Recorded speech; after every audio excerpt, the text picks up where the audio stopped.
नमस्कार।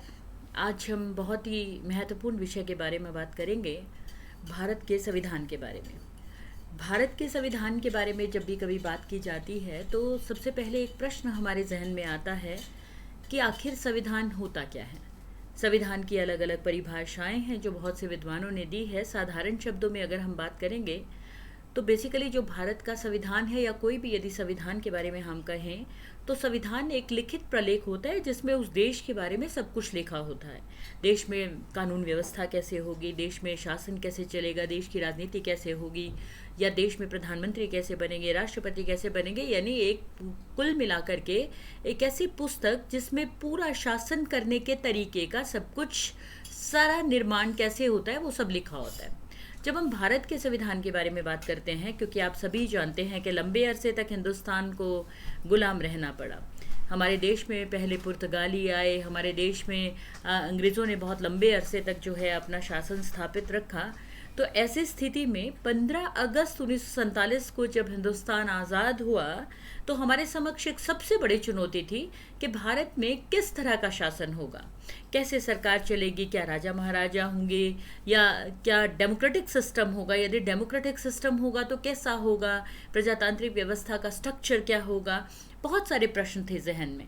तो ऐसी स्थिति में भारतीय संविधान सभा का निर्माण किया गया और भारतीय संविधान सभा की ओर से 26 नवंबर 1949 को भारत का संविधान जो है पारित किया गया और 26 जनवरी 1950 को ये प्रभावी हुआ। ये जो भारत का संविधान है ये विश्व के किसी भी गणतांत्रिक देश का सबसे लंबा और लिखित संविधान है। मैं आपको ज़रूर बताना चाहूँगी कि भारत के संविधान में यदि आप देखें कब से भारत का संविधान शुरू होता है, ये कॉन्स्टिट्यूशन ऑफ इंडिया है। देखिए आप बड़े ध्यान से, ये है हमारा कॉन्स्टिट्यूशन ऑफ इंडिया। और ये जो भारत का संविधान है इसको बनाने वाले जो व्यक्ति थे, जो संविधान सभा के अध्यक्ष थे, doctor B R Ambedkar. Doctor B R Ambedkar, आप सभी जानते होंगे कि उनका नाम स्वर्ण अक्षरों में लिखा जाता है। ये डॉक्टर बी आर अम्बेडकर आपको दिखाई दे रहे हैं। डॉक्टर बी आर अम्बेडकर के बिना भारत का संविधान बन ही नहीं सकता था। संविधान सभा के अध्यक्ष थे। और ये जो आपको दिखाई दे रहा है ये बेसिकली भारत के संविधान में सबसे महत्वपूर्ण भूमिका निभाने वाले जो लोग थे, राष्ट्रीय आंदोलन जो हमारा हुआ था उस समय में जो लोग थे, उसके बाद पंडित जवाहरलाल नेहरू थे या महात्मा गांधी थे, डॉक्टर राजेंद्र प्रसाद, और उसके बाद ये सभी लोग आपको पिक्चर में दिखाई दे रहे होंगे। उसके बाद हमारे देश के जो प्रथम प्रधानमंत्री बने थे पंडित जवाहरलाल नेहरू। उससे पहले मैं आपको बताना चाहूँगी कि जो भारत का संविधान था वो 26 जनवरी 1950 को प्रभावी हुआ। प्रथम हमारा जो आम चुनाव था वो हुआ था 1952 में। तो 1950 26 जनवरी 1950 को जो भारत का संविधान था प्रभावी हुआ और ये दिन जो है गणतंत्र दिवस के रूप में मनाया जाता है। और ये जो भारत का संविधान है ये विश्व के किसी भी गणतांत्रिक देश का सबसे लंबा और लिखित संविधान है। और हमारे संविधान में वर्तमान समय में 465 अनुच्छेद, 12 अनुसूचियां और 22 भागों में इसको विभाजित किया गया है। चलिए अब मैं आपको बताती हूँ कि भारतीय संविधान से जुड़े हुए कुछ रोचक बातें हैं जो आपको ज़रूर मालूम होनी चाहिए। जैसे सबसे पहली बात है कि बाबा साहेब डॉक्टर भीमराव अंबेडकर को भारत का संविधान निर्माता कहा जाता है। उन्होंने संविधान का मसौदा समिति के वो अध्यक्ष थे तो उन्हें ये क्रेडिट जाता है।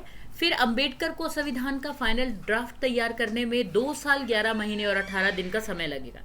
ऐसा समय लगा, ये विद्यार्थी कृपया ध्यान दें कि इसको आप कभी नहीं भूले। 2 साल 11 महीने और 18 दिन इसमें लगे थे और पूरे देश में 26 नवंबर को संविधान दिवस के तौर पर मनाया जाता है।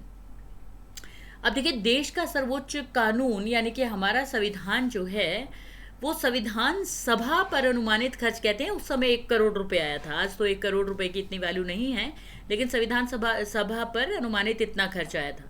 और मसौदा समिति लिखने वाली समिति ने संविधान को हिंदी अंग्रेजी में हाथ से लिखकर कैलीग्राफ किया था और इसमें कोई भी टाइपिंग या प्रिंटिंग शामिल नहीं थी।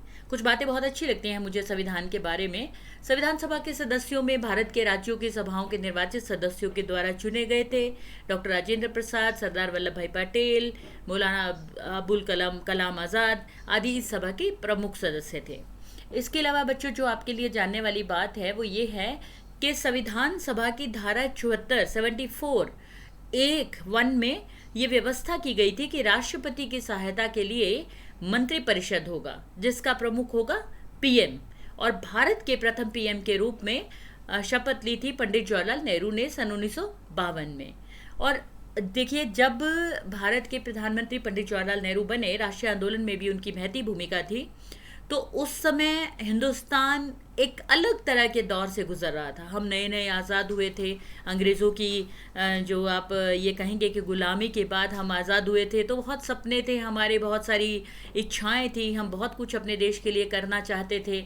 फिर उसके बाद संविधान में सरकार के संसदीय स्वरूप की व्यवस्था की गई थी, जिसकी संरचना एकात्मक विशिष्टताओं सहित संघीय हो, यानी कि केंद्रीय कार्यपालिका का संवैधानिक प्रमुख राष्ट्रपति हो। राष्ट्रपति जिसे आप केवल नाम मात्र का मुखिया कहते हैं, और वास्तविक कार्यपालिका यानी कि प्रधानमंत्री। फिर भारत के संविधान सभा का जो चुनाव था वो भारतीय संविधान की रचना के लिए किया गया था। ग्रेट ब्रिटेन से स्वतंत्र होने के बाद संविधान सभा के सदस्य ही प्रथम संसद के सदस्य बने थे। फिर उसके बाद इंपॉर्टेंट बात जो आपके लिए जाननी ज़रूरी है वो ये है कि संविधान सभा के सदस्यों की कुल संख्या 389 निश्चित की गई थी, जिनमें से 292 ब्रिटिश प्रांतों के प्रतिनिधि, 4 चीफ कमिश्नर क्षेत्रों के प्रतिनिधि और 93 देशी रियासतों के प्रतिनिधि थे। संविधान के प्रारूप पर कुल 114 दिन तक बहस हुई थी। और आप देखिए, समाजवादी जो शब्द था उसे संविधान के 1976 में हुए 42वें संवैधानिक संशोधन द्वारा जोड़ा गया था। ठीक, यानी कि जब संविधान बना, उसका मूल ढांचा बना, तो उसमें ये शब्द शामिल नहीं था। अब देखिए कि संविधान के जो प्रमुख भाग हैं, मैं बहुत ब्रीफ में, क्योंकि इतना लंबा क्लास हम नहीं कर पाएंगे, कि कैसे आप देखिए संविधान के जो भाग हैं उसमें किस तरह से उसको संविधान को बांटा गया है। भाग 1 में संघ और उसका राज्य क्षेत्र, आर्टिकल 1 से लेकर के 4 तक। और उसके बाद भाग 2 में नागरिकता, सिटीजनशिप, अनुच्छेद 5 से लेकर 11 तक। भाग 3 में मौलिक अधिकार, अनुच्छेद 12 से लेकर 35 तक। और भाग 4 में नीति निर्देशक तत्व, आर्टिकल 36 से लेकर के 51 तक। और उसके बाद पार्ट 4 के ए भाग में मौलिक कर्तव्य, मूल कर्तव्य जिन्हें बोलते हैं, अनुच्छेद 51 ए। और उसके बाद भाग 5 में संघ, अनुच्छेद 52 से लेकर 151 तक। और फिर उसके बाद पार्ट 6 में स्टेट, यानी आर्टिकल 152 से 237 तक। फिर उसके बाद पार्ट 8 में संघ राज्य क्षेत्र, यानी कि आर्टिकल 239 से 242 तक। खैर चलिए, ये तो पूरा एक ब्यौरा है जिसे आप बड़े आसानी से, आजकल तो बहुत सारी चीज़ें उपलब्ध हैं, आप उन पर आराम से देख सकते हैं। मेरा जो मकसद आपको बताने का था वो ये था कि भारत का जो संविधान था ये बहुत लंबा संविधान था।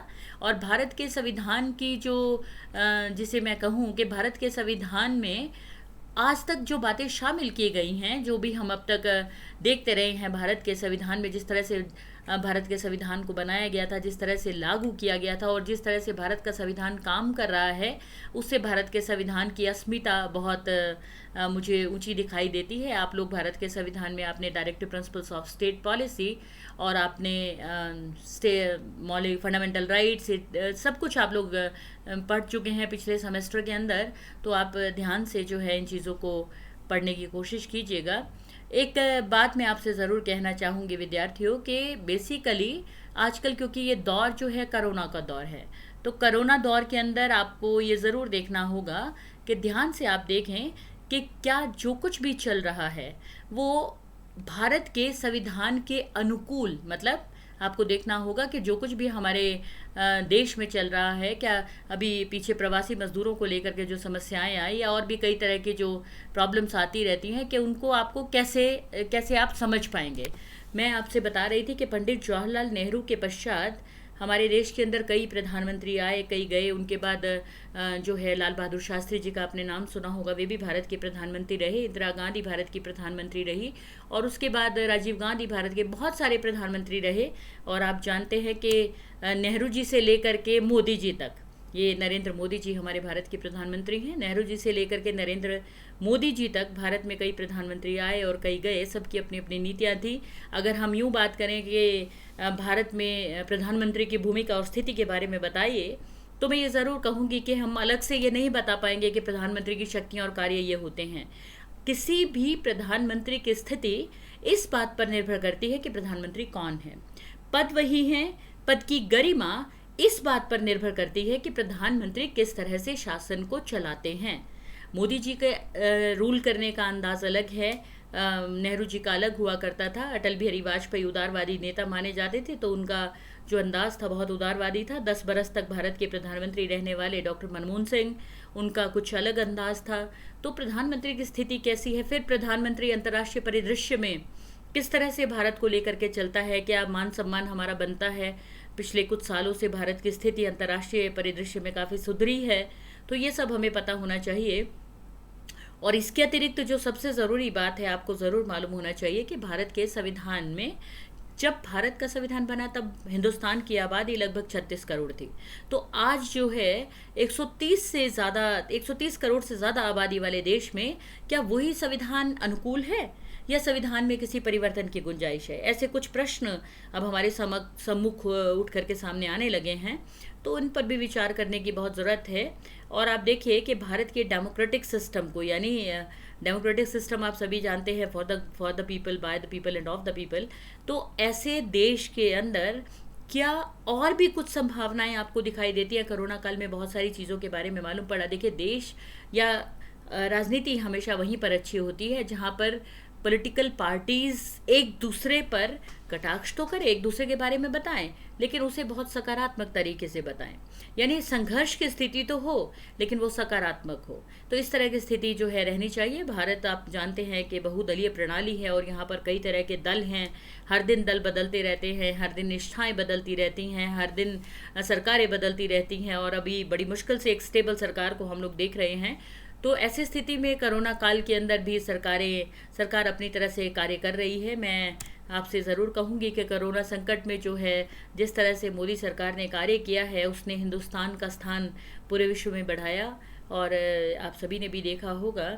तो ये सब विचारणीय विषय हैं। आप संविधान को पढ़िएगा, और संविधान को पढ़ के कुछ जो रोचक बातें हैं, मैं हमेशा ये बात कहती हूँ कि जो लोग लॉयर बनना चाहते हैं, जो लोग जर्नलिस्ट बनना चाहते हैं, जो लोग पॉलिटिकल साइंस में आगे निकलना चाहते हैं, जो लोग न्यूज़पेपर में लिखना चाहते हैं, जो लोग पत्रकारिता में, किसी भी तरह की पत्रकारिता हो सकती है, मल्टीमीडिया, मतलब आप प्रिंट मीडिया में जाना चाहें, आप इलेक्ट्रॉनिक मीडिया में जाना चाहें, आप किसी भी मीडिया के अंदर जाकर के यदि कार्य करना चाहें, आपकी पत्रकारिता स्थानीय हो, राष्ट्रीय हो या वैश्विक स्तर पर हो, राजनीति विज्ञान एक ऐसा विषय है जो सबको बहुत काम आता है। और हर इंसान को कम से कम संविधान के बारे में कुछ बेसिक स्ट्रक्चर ज़रूर पता होना चाहिए।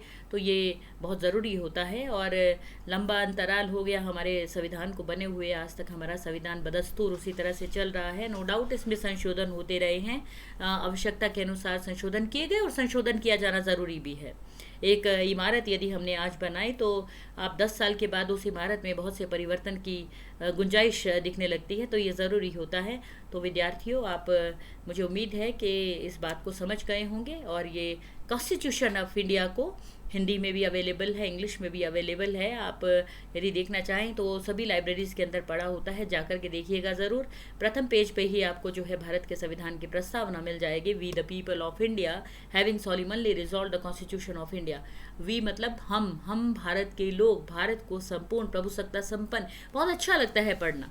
हम भारत के लोग, वो लोग जिन्होंने संविधान बनाया, वो लोग जो संविधान में शामिल हैं, वो लोग जो आने वाली जनरेशन्स है, बहुत अच्छा लगेगा आपको संविधान को पढ़ना। तो आप लोग संविधान को ज़रूर पढ़ें। और इसी तरह से ये केवल एक छोटा सा प्रयास था मेरा, क्योंकि बहुत अवेयर नहीं हूँ मैं इन चीज़ों से। ये जो मल्टीमीडिया की चीज़ें हैं, ICT टूल्स हैं, लेकिन धीरे धीरे इन चीज़ों के बारे में जानने लगेंगे।